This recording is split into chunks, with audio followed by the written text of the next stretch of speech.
सिंहासन तक डोल गया। माँ, प्रतीत होता है ये तो पिताश्री की पिनाक की टंकार की गूंज है। हाँ पुत्र, तुम उचित कह रहे हो। ये स्वामी के धनुष पिनाक की टंकार है, उनके शिष्य परशुराम की हुंकार है।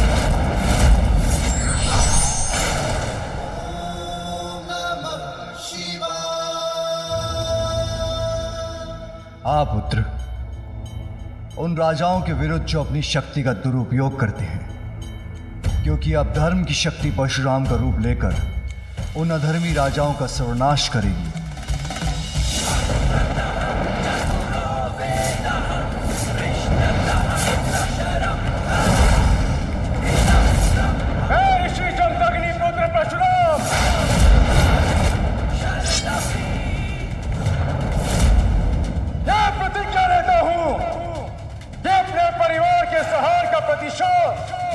उन अन्याय राजाओं के अहंकार को इस संसार से उतनी बार मिटा के लूंगा जितने आघात मेरे पिता के शरीर पर हुए थे।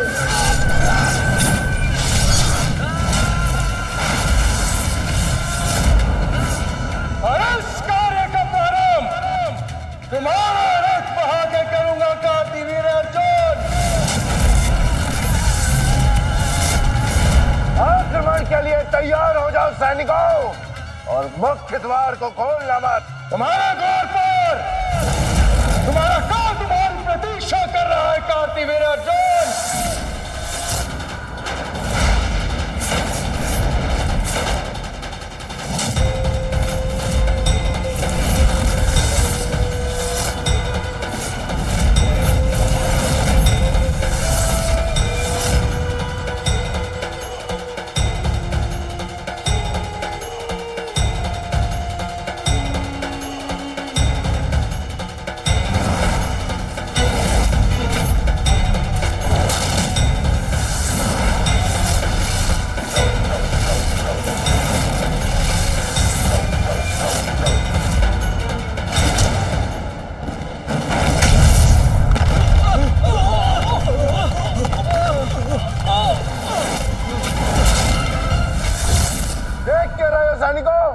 आक्रमण करो इस शत्रु पर, समाप्त कर दो इसे।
ही मेरे सैनिकों का वध कर दिया, परंतु तुम भूल रहे हो कि मेरे पास शस्त्र सज्जित शस्त्र बुझाए हैं। इनसे कैसे बचोगे तुम?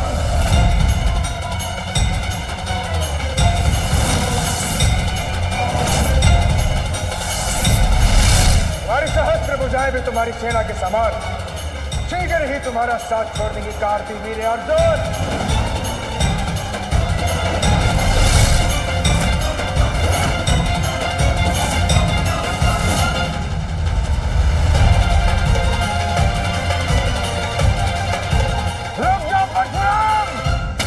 अब भी समय है। अपने बल पर बहुत अभिमान है ना तुम्हें, परंतु आज तुम्हारा वध कर अरे इस अभिमान को भी मैं चूर चूर कर दूंगा। परशुराम, जिस प्रकार आघात से मैंने तुम्हारे पिता का वध किया था, आज उसी तरह मैं तुम्हारा वध करूंगा।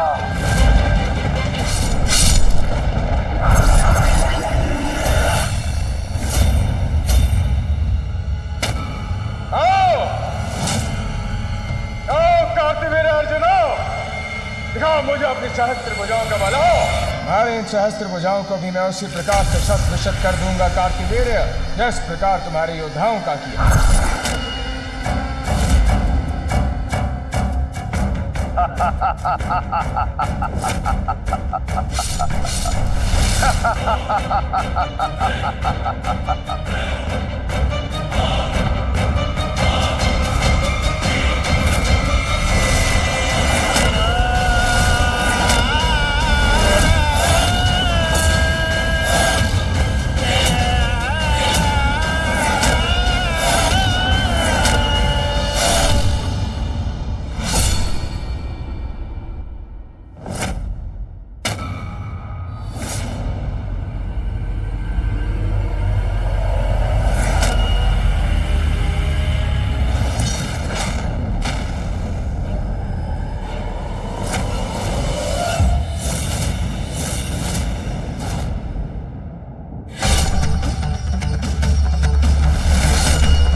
प्रतिशोध हेतु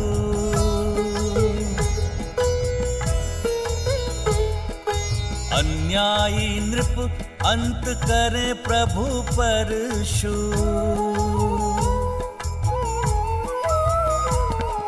सहस्त्र बाहु अर्जुन को भगवन संहारे, पश्चात चतुर्भुज अवतार धारे।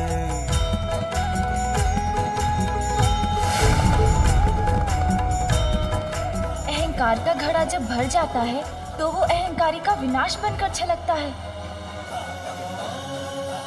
कदाचित परशुराम जी द्वारा कार्तिवीर्य अर्जुन के सर्वनाश के साथ संसार में दुष्टों का संहार प्रारंभ हो गया है, किंतु इसके साथ ही परशुराम जी द्वारा उन सभी को न्याय भी मिलेगा जिनके साथ अनुचित और अन्याय हुआ है।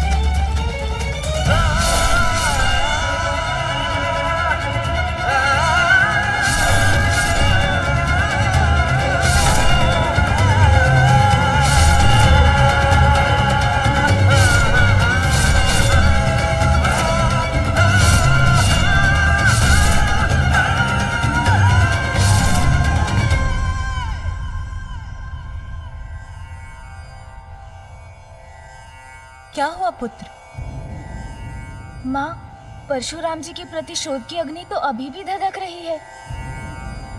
अपनी प्रतिज्ञा के अनुसार 21 बार संसार से अधर्मी अन्यायी राजा को मिटाने के बाद भी उनके क्रोध का ज्वालामुखी शांत नहीं हुआ।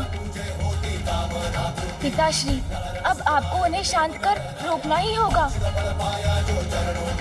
अन्यथा उनकी विनाश लीला इसी प्रकार निरंतर चलती रहेगी।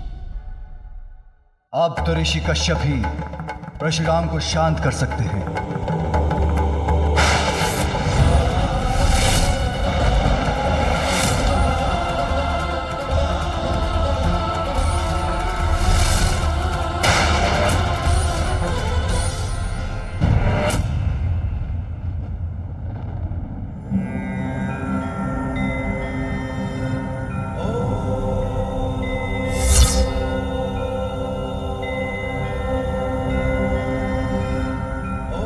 ऋषिवर कश्यप प्रणाम। आपके शुभ दर्शन कल्याणकारी हैं, किंतु इस समय मैं जिस वचन और प्रतिज्ञा से विरुद्ध हूं वह मुझे कहीं रुकने नहीं दे रहा। रुको परशुराम, प्रतीत होता है आप अपने पिता ऋषि जमदग्नि की स्मृति भुला चुके हैं और कदाचित आप ये भी भूल चुके हैं कि आप एक ऋषि पुत्र हैं। दोषी को दंड दे चुके हैं और अपना वचन भी पूर्ण कर चुके हैं।